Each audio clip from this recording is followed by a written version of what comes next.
los casos y hay publicaciones que nos ayudan a entender mejor las cosas y nos dan soporte, ¿no? Ustedes ven aquí recientemente publicadas dos artículos que tienen que ver con los casos clínicos que vamos a discutir y un artículo que el doctor eh, Giraldo, Santiago Giraldo, un caso clínico que es muy interesante, nos compartió un caso, un artículo no muy reciente, pero que es muy valioso porque nos aporta un patrón y muy valioso para reconocer en el marco de un dolor de pecho con características el que estamos frente a una obstrucción de la descendente anterior, que ahorita lo vamos a analizar juiciosamente. Bueno, entonces arrancamos con esto. Este primer caso me lo facilitó uno de los residentes. Es una señora de 65 años de edad. Tiene una historia de hipertensión arterial. Está en tratamiento con losartán e hidroclorotiazida. Se le hizo una colecistectomía hace poquito. Consultó a urgencias por un episodio de pérdida de la conciencia de aproximadamente 5 minutos. Pérdida de la conciencia. Esto se presentó mientras estaba sentada, no relacionada con el ejercicio.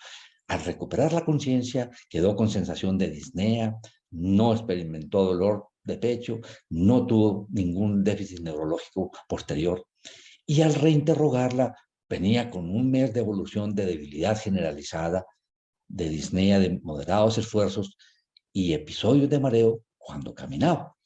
Al examen físico llamó la atención esto: 40 latidos por minuto, una presión arterial de 150/90, una frecuencia respiratoria de 22, saturando muy bien, sin hallazgos en especial, ruidos cardíacos alejados, ruidos respiratorios disminuidos. Pues sin la menor duda, con este cuadro clínico, el electrocardiograma fue esencial. Y aquí tenemos este electrocardiograma. Yo les compartí unos 4 casos de los que íbamos a presentar hoy. Este no, porque me llegó anoche y junto con los demás van a ver, nos están haciendo reflexionar sobre casos de bradicardia.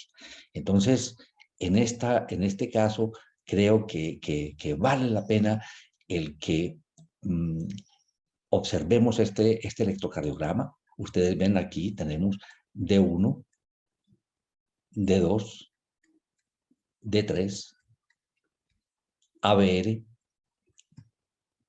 ABL, ABF, B1, B2, B3, B4, B5 y B6.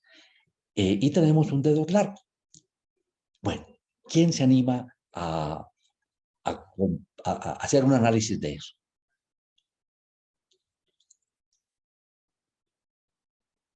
¿Quién se anima? Doctor Gándara, bienvenido. Qué rico que está con nosotros. ¿Animó? Alce la mano a alguien que quiera participar y discutir este. Perfecto, Tatiana. Perfecto. Déjate, espérame un segundito, Tati. Ya te doy el micrófono. Profe, yo ya le permití el micrófono, profe. Ah, perfecto. Tatiana, adelante, jovencita. ¿Qué piensas? Hola, ¿ahí me escuchan? Sí, señora, perfecto. Bueno, profe, entonces, para empezar, pues como el análisis por pasos, entonces miramos los aspectos técnicos, donde me dice que está a 10 milivoltios y 25 milímetros por segundo, entonces estamos bien. Ok, aspectos técnicos satisfactorios. Vamos entonces a mirar la frecuencia cardíaca. Fíjate que es una cosa interesante, Tatiana, que he insistido permanentemente con los estudiantes. Dentro de los aspectos técnicos, además de mirar lo que acabas de mirar, te das cuenta cómo está la línea de base y un detalle que vale la pena que te acostumbres a mirar siempre y es cómo está la P en D1. ¿Qué te parece? Entonces, ¿Cómo está la P en D1? La P en D1 entonces está negativa. Está negativa. Eso te tiene que hacer pensar en 3 cosas inmediatamente. Entonces, en destrocardia, en que los cables estén trocados. Ajá. Y no me acuerdo. Y un la ritmo tercera. originado en una parte Sí. distinta de la aurícula, ¿cierto? Esas Sí. 3 causas. Ajá, sí. ¿Qué piensas? ¿Cables trocados, destrocardia? Pues en ABR está, Lo que te va a dar la respuesta es cómo están las precordiales. ¿Hay progreso en la R? en las precordiales hay pues hay un pobre progreso. Mira que en B1 tú ves ondas R, ya en B2 no ves, una mínima Ajá, R. Entonces, ¿cuál es tu diagnóstico? una estrocardia o Estrocardia. cable estocade.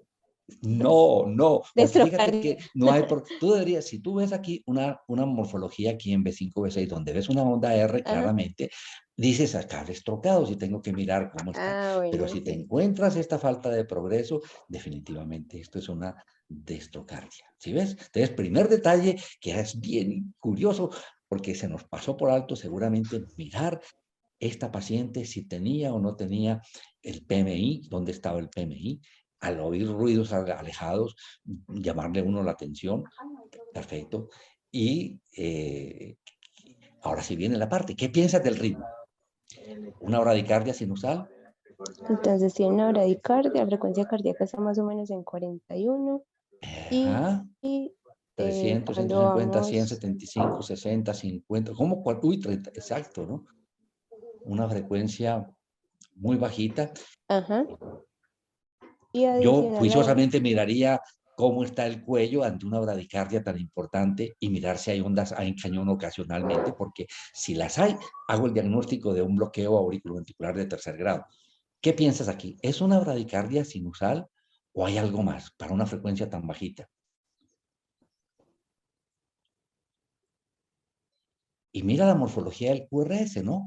Es un QRS que tiene aquí en esta derivaciones, vemos como una R terminal y es un QRS ancho, de manera que con toda seguridad hay posiblemente un trastorno de conducción intraventricular. Vamos juntando cosas. ¿Qué piensas? ¿Te quedas con una bradicardia sinusal que explique la pérdida de conocimiento de esta paciente? pues con esa morfología, no creería que se fuera sinusal. Entonces, ¿qué piensas? Mira las 12 derivaciones y tienes de pronto respuestas. Si alguien quiere darle un comentario a Tatiana, sería chévere. No es sino que levante la mano. Y aquí recibimos apoyos de todos y comentarios de todos. El doctor Daniel, Daniel quería adelante. eso. Profe, Dale, Daniel.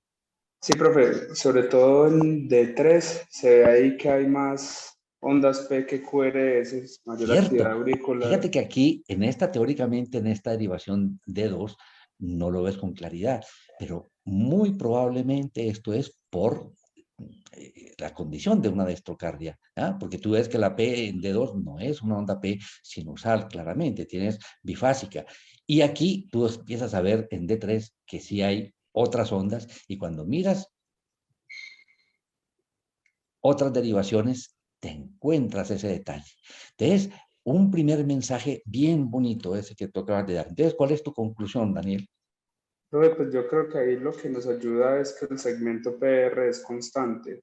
Entonces eso nos daría el diagnóstico, pues nos hablaría de que como tal no sería un bloqueo AB completo donde hay disociación AB, sino que sería un bloqueo AB 2-1.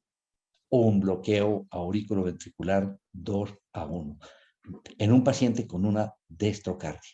Mira, qué chévere eso. Es decir, una primera reflexión, ustedes vieron cuando les mostré algunas de las publicaciones y vamos a ver alguna de ellas donde nos dicen, atención, cuando usted tenga una bradicardia tan importante y sintomático al paciente, que no se le pase de pronto que está oculta una onda P en las derivaciones que normalmente uno ve para ritmo. Entonces, mira cómo está muy sutilmente en D2, pero aquí porque está colocado los electrodos apropiados normalmente, pero no para una destrocardia. Desafortunadamente, esta paciente, mira qué bonito, aquí uno encuentra este detalle donde identifica las ondas P, una P que no conduce, una P que conduce, como tú lo decías, Daniel, Entonces, la distancia que hay entre PP es constante. Aquí definitivamente estamos ante un bloqueo auriculoventricular de segundo grado, de tipo 2x1, ¿cierto? En una paciente que tiene una dextrocardia. Entonces, mira, le colocaron, desafortunadamente no le tomaron las derivaciones colocando los electrodos de miembros para dextrocardia, sino solamente los precordiales. Mira que tenemos un detalle adicional. Ese paciente tiene un bloqueo auriculoventricular de segundo grado y tiene un bloqueo de la rama derecha del ARDE GIS. ¿Sí ves? Entonces, ese detalle adicional, que ahora sí ya reconocemos que hay una R terminal en B1 y hay S en B5, B6, nos dice definitivamente que estamos ante una situación de que el paciente tiene una bloqueo auriculoventricular de segundo grado y tiene un bloqueo de conducción intraventricular. Ok, no sé si hay algún comentario de parte de mis compañeros, de parte de alguno de ustedes. Muchas gracias, Tatiana, muchas gracias, Daniel. ¿Algún comentario? Pasamos al siguiente caso. Bueno, este paciente se le tomó su radiografía y efectivamente tiene un situs inversus y se le colocó un marcapasos, como ven ustedes aquí, que le resolvió el problema a esta jovencita después de haber tenido ese diagnóstico. No fue necesario hacerle una evaluación de cómo era el sistema de conducción, muy seguramente tendría además un trastorno de conducción intraventricular y posiblemente entre el GIS y el Purkinje. Bueno, entonces aquí tienen ustedes el electrocardiograma tomado. Este es uno de los artículos que se publicó alrededor de esta reflexión de cuando uno ve una bradicardia sintomática y el paciente está recibiendo beta bloqueador, que no era el caso de esta paciente, a veces piensa uno de que es el beta bloqueador el causante de la bradicardia, que es una bradicardia sinusal, y se le pasa a uno por alto esa búsqueda, como en este artículo da un mensaje. Si cuando el software, que muchas veces actúa como un sistema experto hasta este momento, luego entra la inteligencia artificial, indica una bradicardia sinusal, evalúe que no se le pasen por alto P que no son conducidas, que indican un bloqueo 2x1. Y la otra cosa, con un bloqueo de rama y un bloqueo de segundo grado, hay una evidencia de que hay una situación grave en el sistema de conducción en la parte distal, que es mucho más importante. ¿Verdad? Que esas dos reflexiones importantes alrededor de este caso. Bueno, no sé si alguno de mis colegas, mis compañeros tienen alguna observación para hacer. Muy bien, pasamos al siguiente caso que me llamó la atención porque es una señora de 55 años que viene experimentando fatigabilidad fácil y esto lo viene sintiendo hace varios años. Al levantarse experimenta dolor en brazos y piernas, se siente súper pesada, no tiene otros antecedentes, no toma medicamentos. Pues hombre, dentro de los estudios le hicieron este electrocardiograma porque encontraron un pulso irregular, que se evidencia cuando vemos el electrocardiograma que el RR no es constante, ¿sí? Entonces, aquí hay alguna alteración importante, entonces pide el concepto ella. Me tomó ese electro y me dijeron que es anormal.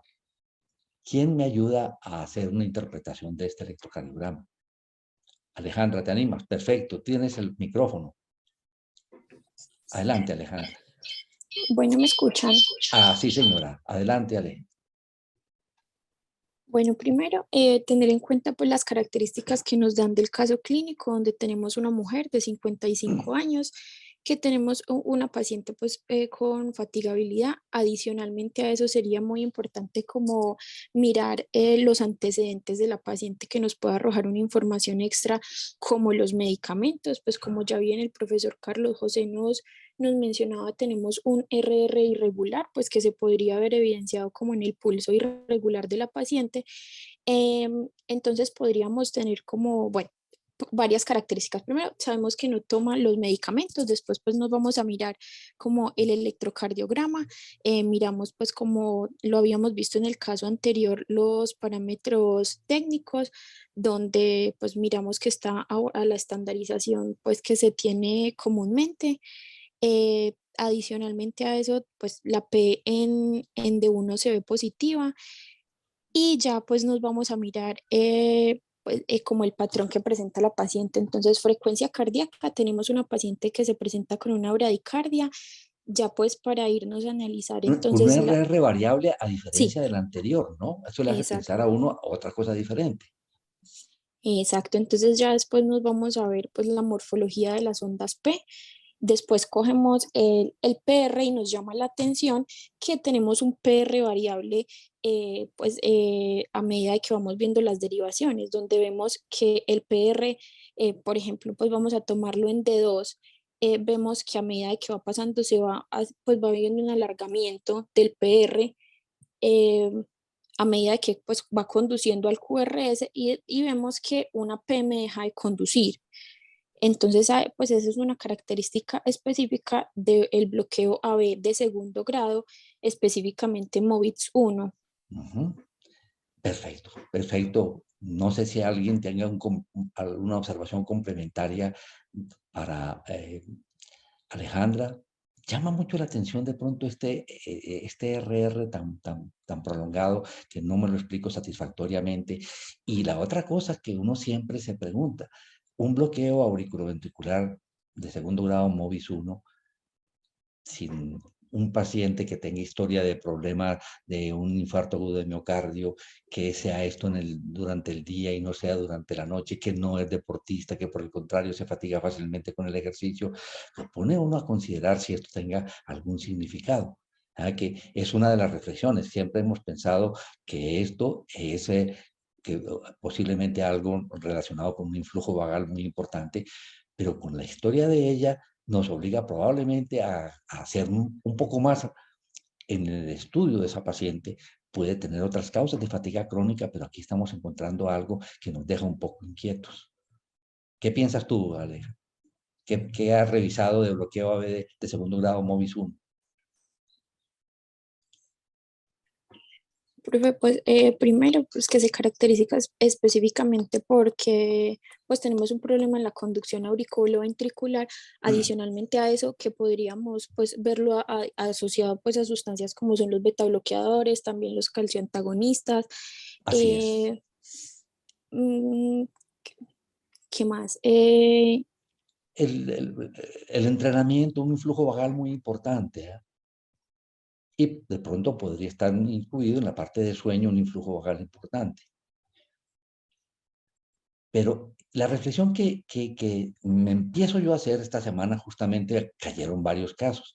Vi una paciente de una investigación que se está haciendo con pacientes que tienen un gen de resistencia al Alzheimer, que en su familia tienen el Alzheimer familiar, una señora con muchos factores de riesgo coronario, 45 años, gran fumadora, que tiene una hiperlipidemia muy importante, obesa, fatigable, con una disnea de medianos esfuerzos, y dentro de las evaluaciones para determinar en este grupo de personas factores de riesgo cardiovascular, miren ustedes, esta situación como la que acaba de describir Alejandra, donde el PERE se va prolongando, de todas formas hay un PERE inicialmente prolongado y se bloquea finalmente la onda P, y esto ocurre tanto en el día como en la noche y muy frecuentemente. Esto lo pone uno a pensar de que muy probablemente hay algo aquí oculto. La semana pasada, el doctor Santiago Giraldo nos compartió un caso que no lo presentamos porque faltaban estudios. Yo quiero, Alejandra, que me ayudes a mirar este caso que nos compartió el doctor Santiago, y estoy juntando estos tres casos que le estoy contando en una reflexión. Este es un paciente de 35 años, exfutbolista profesional, sin antecedentes importantes. Sensación de taquicardia. ¿Ven ustedes? Taquicardia. Sensación de desvanecimiento luego de las comidas. Eso le ha ocurrido en 2 ocasiones. Y en una ocasión, episodio cercano al colapso, palpitaciones intermitentes. Cuando llega ese paciente, miren el electrocardiograma que tiene. Es un paciente que tiene un RR que es variable y se nos presentan momentos en que hay una P que no es conducida. Y cuando tratamos de mirar qué es lo que hay previamente, vemos que ese PR se va alargando, se bloquea esa onda P y el siguiente complejo tiene un PR que es igual al que comenzó el ciclo, pero tiene un PR largo. Y aquí tenemos otro detalle adicional que lo mencionamos en el primer caso y que está en los mensajes del artículo que mencionaba. Hay un bloqueo de la rama derechera de His. Posiblemente no los 120 milisegundos, pero está esto presente. Entonces vemos nuevamente un bloqueo de primer grado, se demora mucho más de lo normal, la conducción auriculoventricular se va alargando hasta que se bloquea. El doctor Santiago no quedó tranquilo con esto. Esto no, como es deportista, dice uno, posiblemente esto se explica por ser deportista, pero el cuadro clínico de palpitaciones, el cuadro clínico de presíncope, entonces se puso a estudiarlo y le hizo un Holter. El Holter mostró simplemente episodios de MOVIS 1 muy frecuentes. Ya empezó a hacer esto en el día, en la noche, frecuencias hasta de 33 por minuto a las 3 de la mañana, una ecocardiografía completamente normal, a excepción de un ventrículo derecho levemente dilatado, y le hicieron una primera prueba de esfuerzo en la que dio 11 metros, no se observó nada en especial, el PR no se modificó. Él no quedó tranquilo. Esto era lo que teníamos para presentarles la semana, hace un mes, pero afortunadamente dijo yo debo estudiar a este paciente con más juicio. Y le pidió un Holter de 7 días. Miren qué lindo este Holter de 7 días. Yo solamente les voy a mostrar algunos de las de los trazos obtenidos, porque son muchísimos, obviamente los obtenidos en 7 días de evaluación. Miren cómo aparecen momentos de bloqueo de primer grado, hay momentos en que después de una extrasístole aparece un ritmo de tejido de unión, hay momentos de taquicardia supraventricular, que es posiblemente lo que el paciente ha experimentado. Ven ustedes una taquicardia supraventricular rítmica sin onda P. Vienen momentos en que hay disociación de la P y el complejo QRS. Aquí hay otra vez periodos en los que hay ritmo de tejido de uniones específicamente. Hay momentos en los que se alcanza a ver claramente una disociación auriculoventricular que nos explica que ese paciente tiene definitivamente un trastorno de conducción supremamente serio, no solamente auriculoventricular, y posiblemente debe estar comprometido la parte distal del GIS. Entonces, este paciente, vean ustedes cómo tiene una disociación auriculoventricular. Y le hicieron una prueba de esfuerzo. En esta prueba de esfuerzo hecha con mucho juicio, empieza a subir la frecuencia cardíaca y ese paciente, yo no he podido explicarme por qué hace una variación de la morfología del QRS en V2. Ahorita si alguno de los compañeros puede decirnos por qué se ve ese cambio de morfología en V2, pero vean ustedes lo curioso, ya cuando hace la recuperación está claramente en un ritmo sinusal donde uno alcanza a ver onda P, pero ya en la parte final, en el reposo, vean cómo esa onda P se va pegando al complejo QRS y queda uno con la duda de si aquí hay una P y un P de corto y lo que sigue es una onda delta. De pronto tratan de interpretarlo algunos y yo tengo que sentarme como todos ustedes a que el electrofisiólogo le cuente a uno cosas. Entonces, este paciente ven ustedes que tiene estas imágenes que le dan la sensación como si hubiese una preexcitación, pero muy probablemente es una onda P que se va pegando al complejo QRS como lo vemos aquí. Entonces, este paciente, el doctor Santiago, lo remitió para estudio electrofisiológico. En la próxima ocasión les contaré. Yo no sé si el doctor Villegas, que conoce profundamente este caso y fue quien interpretó este Holter de 7 días, está con nosotros porque sería maravilloso que nos diera su opinión, pero me imagino que tal vez no está. No sé si de pronto alguno de los compañeros quiera hacer alguna reflexión.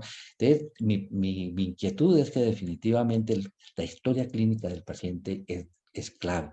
Si uno encuentra un electrocardiograma o un hallazgo que no lo deja uno completamente satisfecho, está autorizado a pensar en algo más profundo y llegar a hacer los estudios necesarios para poder sentirse tranquilo y explicar los síntomas del paciente. Entonces, este es un ejemplo de cómo de pronto lo que podía ser simplemente un bloqueo AV de segundo grado MOVIS 1, con la historia clínica, lo obliga a uno a ser más juicioso, a profundizar más, a evaluar juiciosamente el paciente. No sé si mis compañeros tengan alguna observación. Alejita, si tienes algún comentario adicional.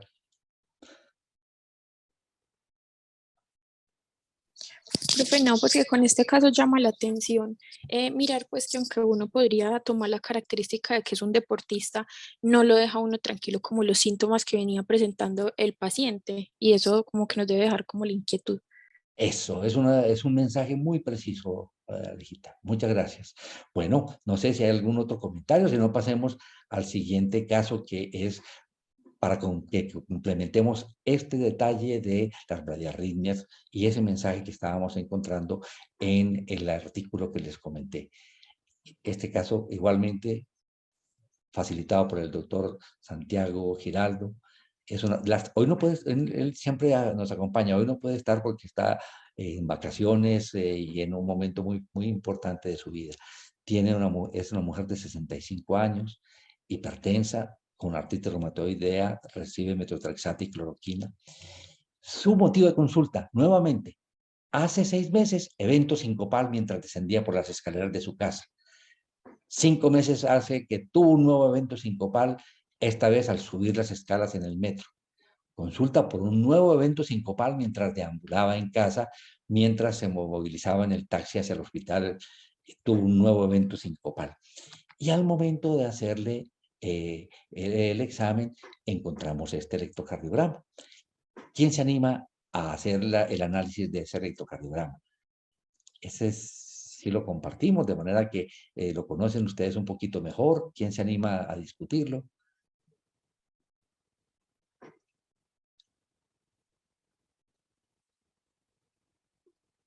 No sé si está uno de nuestros fellows. Miguel, lo voy a proponerle otro de los casos, pero no sé si de pronto está Osvaldo, si de pronto está John Freddy.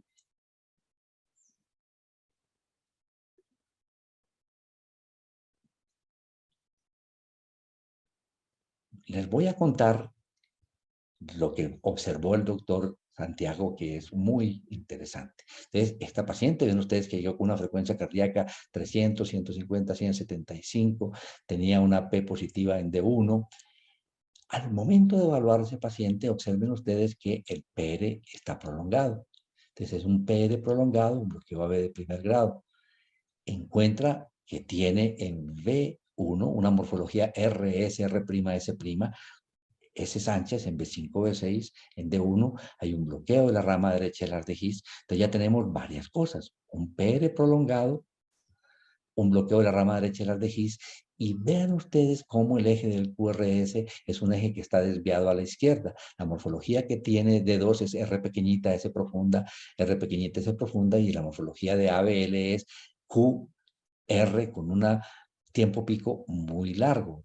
Claramente es un paciente que tiene un bloqueo AB de primer grado, tiene un bloqueo de rama derecha y tiene un eje desviado a la izquierda, un bloqueo del fascículo anterior.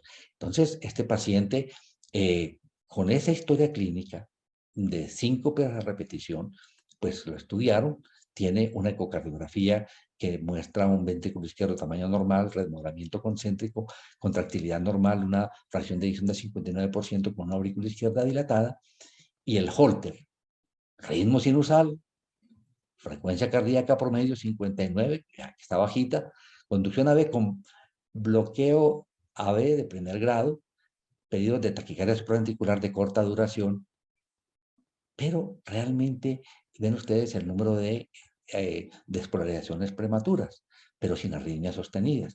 Con esto igualmente no se quedó contento por los síncopes de la paciente y se hizo un estudio electrofisiológico como lo recomendado por el primer artículo que veíamos esto. Cuando hay presencia de toda esa cantidad de cosas, hay un bloqueo de la rama derecha y la de His, hay que mirar cómo está la conducción distal del His.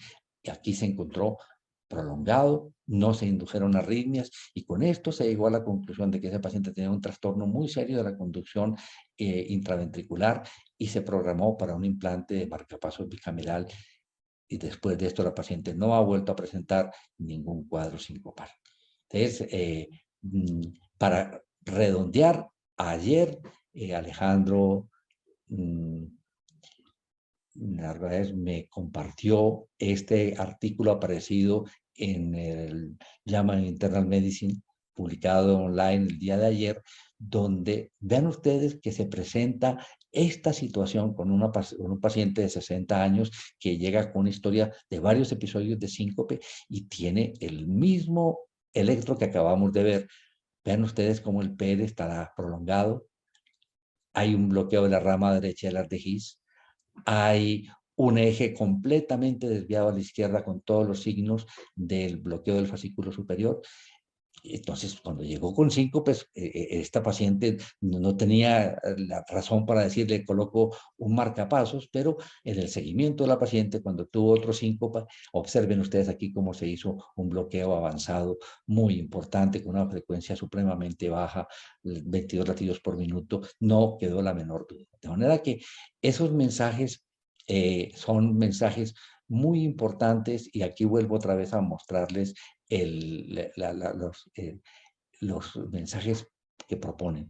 Si ya vimos los dos primeros, en los bloqueos distales, a veces la atropina intravenosa puede paradójicamente agravar el bloqueo, mientras que el masaje carotidio y los beta bloqueadores, por disminuir la frecuencia cardíaca, pueden mejorar la frecuencia ventricular. Pacientes con bloqueos distales sintomáticos deben recibir un marcapasos permanente. Este es un mensaje interesante y vean lo curioso, se juntan los casos y las publicaciones nos afianzan un poco esos mensajes que recibimos de parte de los investigadores y que son publicados recientemente. No sé si hay algún comentario de parte de mis compañeros, de parte de los residentes, de parte de los profesores.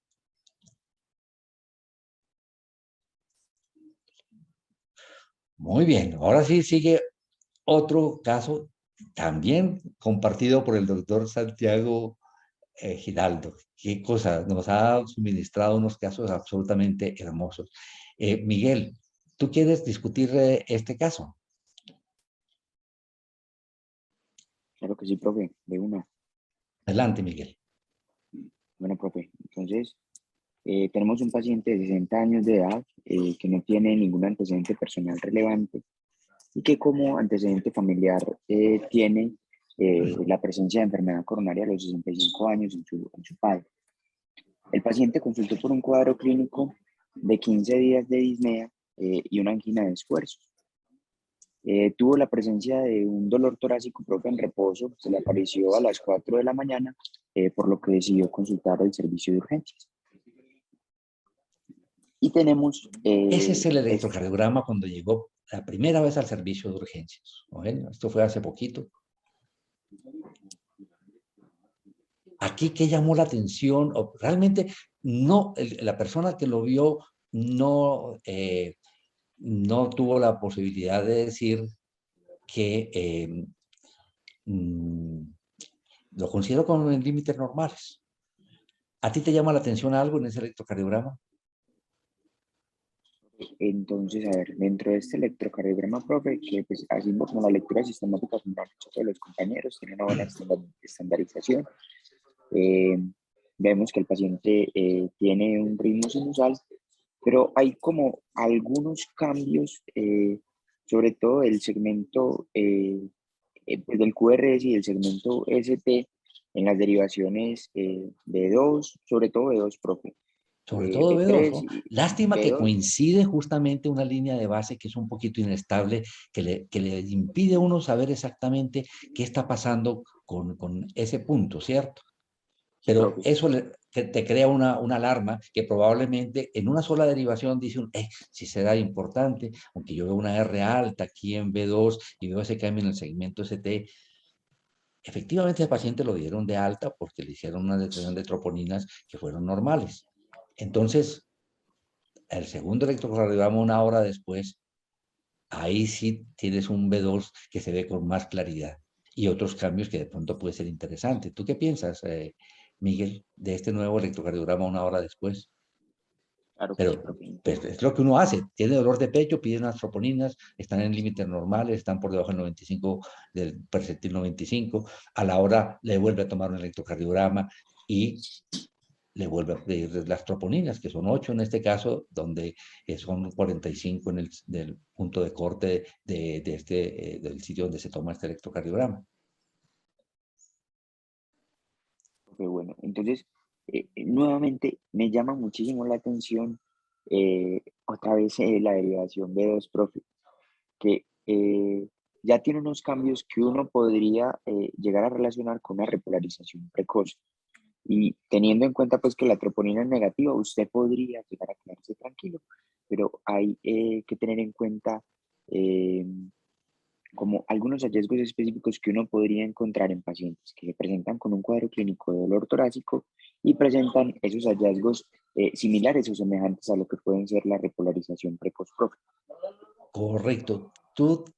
Sé que tú leíste un artículo que precisamente hace referencia a esta observación tan interesante que de pronto se le puede pasar a uno como se le pasó a estos colegas porque lo dieron de alta y a las 24 horas ya el paciente tuvo un dolor intenso y volvió otra vez a consultar.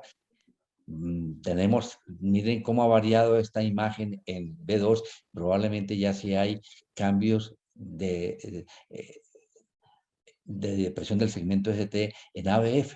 Entonces, aquí hay una acentuación de ese fenómeno y te, tú quieres comentar ese hallazgo, Miguel, y cómo los Profe, autores han mencionado, mira, a ese paciente se le hizo entonces una coronografía y se encontró que el tronco principal izquierdo estaba normal, pero la circunfleja y la coronaria derecha sin lesiones y la descendente anterior ocluida al inicio del tercio medio. Le hicieron angioplastia y le colocaron 2 stents. Y esto fue después de haberle hecho este procedimiento donde desafortunadamente vemos que además de las imágenes de reperfusión, posiblemente ese paciente quedó con una necrosis anteroseptal. Y esta es la publicación que yo quiero que tú nos comentes, porque esta es una publicación de Daniel Lee, Walsh y Smith alrededor de ese hallazgo. ¿Tú quieres hacernos comentarios, Miguel? claro que sí, profe. Entonces, este es un artículo, profe, que usted me compartió recientemente, en el que proponen que hay como una dificultad a la hora de hacer una diferenciación entre eh, la distorsión del QRS terminal a la hora de uno hacer el diagnóstico diferencial entre repolarización precoz, como les mencionaba ahorita, cuando hacíamos el análisis del electrocardiograma, y la posibilidad de que esa distorsión terminal sea explicada por la oclusión de la arteria descendente, de la coronaria descendente anterior. Los autores tomaron los electrocardiogramas de aproximadamente 242 pacientes, si mal no recuerdo ellos en el estudio, pero tenían unas características con esos pacientes para poderlos ingresar dentro del análisis, y es que los pacientes tuvieran unas troponinas negativas tanto al ingreso como en el seguimiento, y que finalmente no se les hubiera hecho a los pacientes el diagnóstico de un infarto agudo de miocardio por una obstrucción de la descendente anterior.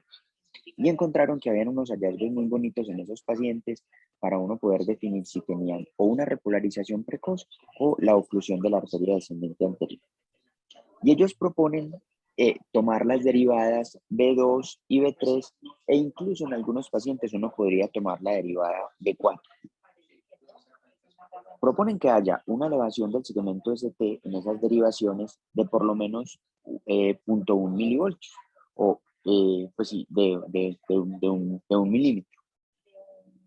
Cuando usted tiene esa derivación, entonces para poder hacer la diferencia entre los pacientes, va a buscar que exista la presencia o de una onda S o de una onda J. Ellos definen la onda S como cualquier deflexión negativa que exista por debajo de la línea de base que usted forme entre la unión del punto P, de la Q con el punto P. Entonces, como vemos ahí en el ejemplo, lo que nos está señalando el profe, donde está la onda S, vemos una deflexión negativa por debajo de la línea de base de ese paciente. Eso uno no lo podría considerar como una distorsión terminal del QRS, porque precisamente ya tenemos la presencia de una onda S. Y proponen el punto J como cualquier deflexión positiva que la onda J como cualquier deflexión positiva que uno encuentre por encima de ese punto J. Si yo tengo la presencia de cualquiera de esas dos derivaciones, lo más probable es que eso sea un hallazgo positivo o benigno, y que el paciente tenga una repolarización precoz. Por el contrario, cuando yo encuentro la distorsión terminal del QRS, que sería la ausencia de esa onda J o la ausencia de esa onda S, pues la ausencia de las dos, lo más probable es que yo me esté enfrentando a una obstrucción de la coronaria descendente anterior. Y proponen una especificidad del 100% para ese hallazgo, porque en todos los pacientes que ellos evaluaron y que cumplían los criterios de inclusión, se evidenciaba o bien fuera la presencia de la onda S o bien fuera la presencia de la onda J para definir la repolarización precoz. Y nos proponen este ejemplo ecocardiográfico, en el que encontramos entonces en B3 una elevación del segmento ST, y vemos que no hay evidencia ni de onda J ni de onda S. El paciente fue llevado a una coronariografía y evidentemente tenía una obstrucción de la descendente anterior. Después de esa intervención coronaria percutánea que se le hizo al paciente y la angioplastia con stent, vemos los criterios de repercusión que se cumplen electrocardiográficamente, y finalmente, luego de un tiempo de evolución del paciente, vemos pues también cómo queda algunos hallazgos relacionados como con el territorio o la cicatriz del infarto, sobre todo por la onda Q en la cara inferior, que podría estar relacionado con esa obstrucción de la coronaria que se encuentra en el paciente. Hombre, Miguel, qué información tan valiosa nos das. Yo no sé si tengamos comentarios de parte de la audiencia. El doctor Aguilar, le damos al doctor Osvaldo. Listo, Osvaldo, tienes el micrófono asignado. Hola, profe. No, yo lo había levantado ahorita que había preguntado por nosotros. Y no lo había Perfecto. pero, Ok. pero No, quiero opinar un gracias. poquito del caso. De este caso hay varias cositas que me parecen interesantes. El doctor Esmía hace muchas publicaciones de detecciones de infartos que se le pasan a los clínicos generalmente, y él trata de hacer unos de elevaciones sutiles, de cambios mínimos, de cómo identificar. Este es un hallazgo muy, muy interesante, pero me gustaría para toda la audiencia decir que siempre debe ser interpretado en el contexto clínico. Yo no creo que los médicos se les haya pasado por alto en la valoración inicial, porque primero estaba en una sola derivada, no había CT, y estoy seguro que en ese momento de la primera electro, ese paciente no podía estar cruzando con un infarto tan extenso porque tenía troponina completamente negativa, y es muy poco probable que un infarto de la descendente anterior, agudo, de esas características que terminó haciendo eso, tenga una troponina completamente negativa. Eso es muy, muy poco probable por la especificidad y la sensibilidad que tenemos con la troponina. me parece que el ejemplo que muestra al final sí tiene todas las características, pero que además se le ve la elevación anterior completa. Y es muy interesante, de hecho, el doctor Esmía es uno de los que ha abanderado la propuesta de cambiar el término de infarto con elevación del ST y sin elevación del ST para empezar a hablar simplemente de oclusión miocárdica o no oclusión miocárdica para hablar de los eventos coronarios agudos.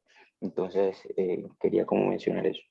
Pero es cierto, Osvaldo, Miguel, el estudio es muy lindo porque de verdad es un seguimiento a muchísimos pacientes con esas características y nos alarman. Es decir, yo pienso que dentro de un contexto, tú tienes absoluta razón, Osvaldo, de que todo eso tiene que ser dentro de un contexto.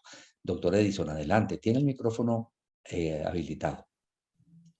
Muy buenos días, profe. Buenos días, Edison.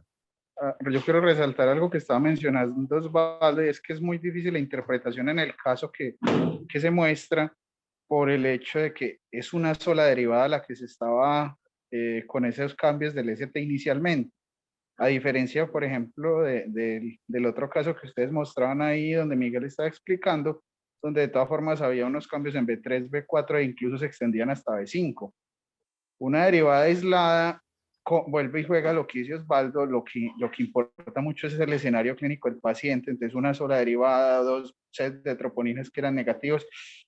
Pensar que los colegas no estuvieron buscando adecuadamente el caso, yo creo que es un escenario muy complejo y que posiblemente a muchos se nos puede pasar por las características tan particulares que tiene este caso y posteriormente que tenga una obstrucción tan marcada de la descendencia anterior, solamente con una derivada es lo que personalmente no me cuadra del todo y no sé, profe, si usted tenga alguna explicación.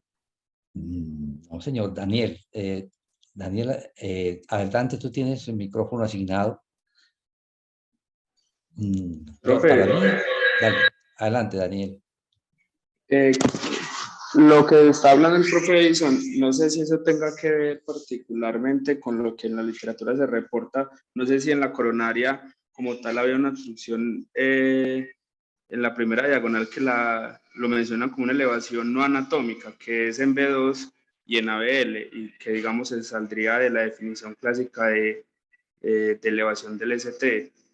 Entonces no sé si estemos pues como en ese escenario que es muy difícil obviamente, pero que inicialmente pues es esa elevación en esas dos derivadas que no son contiguas.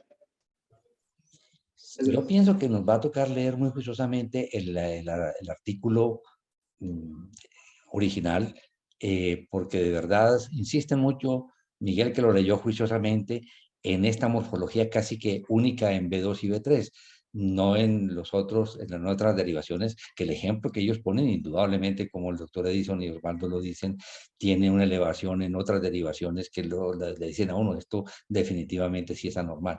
Adelante, Osvaldo. Hola, profe. Es que yo creo que, pues hablo por mí, pero creo que también por el doctor, reflexionando con los comentarios del doctor Eiso, nosotros no creemos que este hallazgo no sea cierto. Este hallazgo que el doctor publica en esto es muy cierto y se ha correlacionado con infartos y oclusiones de la descendente anterior. Lo que yo creo es que en el ejemplo específico que se mostró primero, no en el del caso publicado por el doctor Smith, la interpretación sería más difícil porque el doctor Smith lo que trató de buscar con esta publicación, igual que con todas las publicaciones que ha hecho, los invito a que revisemos varias de las publicaciones que él tiene. De hecho, tiene un manifiesto de oclusión miocárdica, porque él es de los que ha propuesto que se cambie la terminología.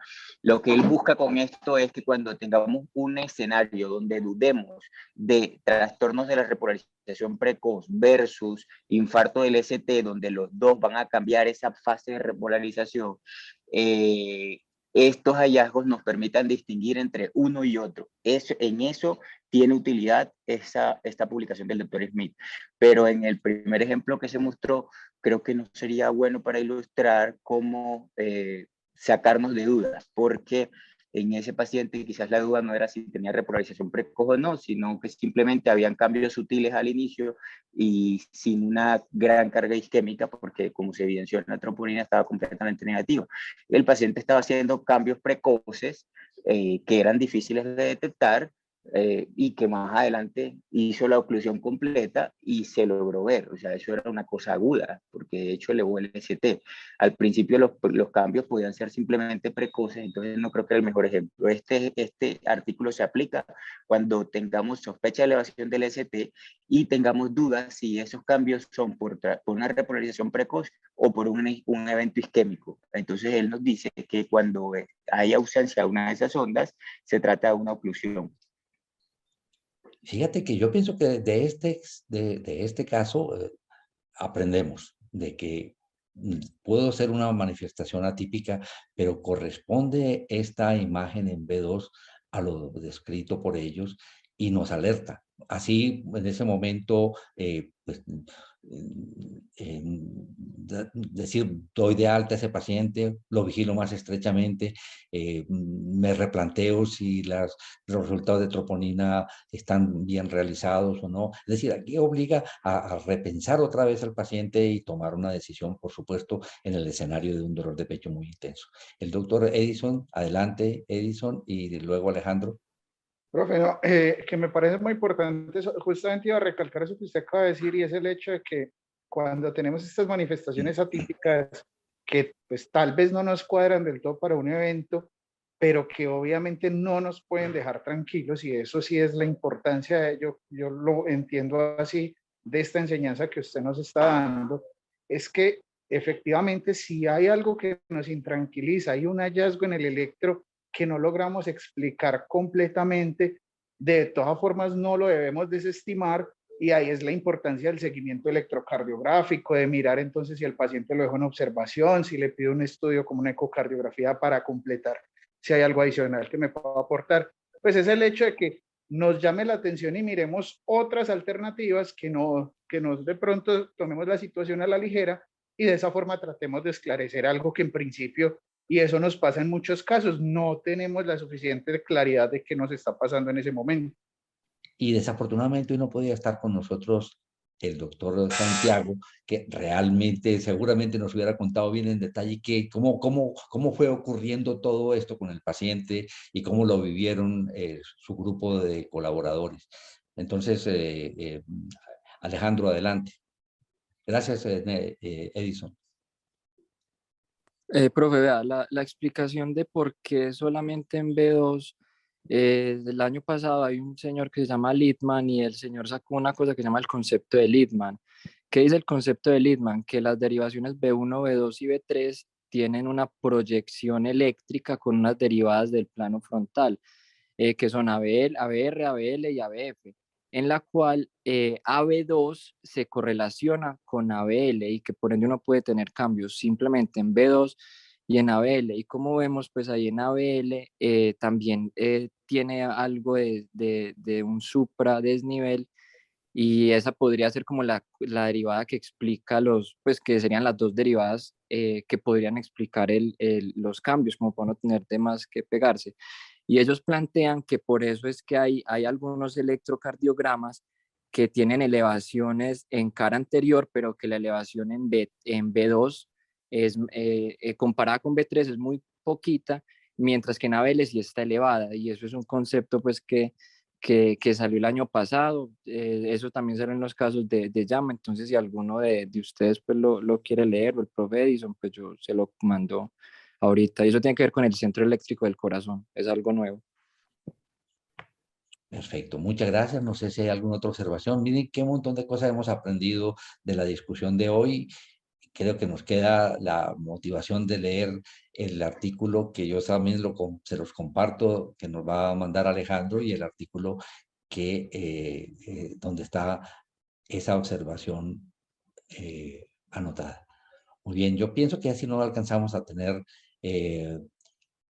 un caso bien bonito, pero ya si no alcanzamos a discutirlo, de manera que dejemos por el momento hoy. No sé si hay algún otro comentario, alguna observación final de parte de mis compañeros, de alguno de ustedes, de Osvaldo, de Edison, del doctor Gándara.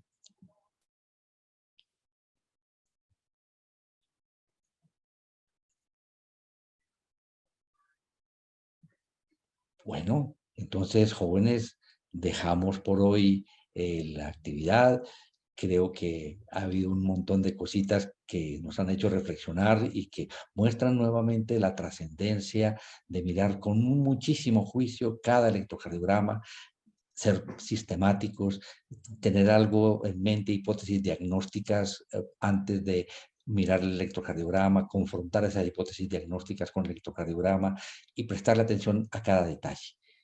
Que son enseñanzas en el manejo del día a día que nos obliga cada paciente a que demos lo máximo que podamos dar para ayudarle a resolver sus problemas. Bueno, un feliz día. Muchas gracias por todos los aportes y gracias por compartir estos casos tan interesantes, además apoyados en una bibliografía que nos permite profundizar y tener más criterios para poder utilizarlos apropiadamente.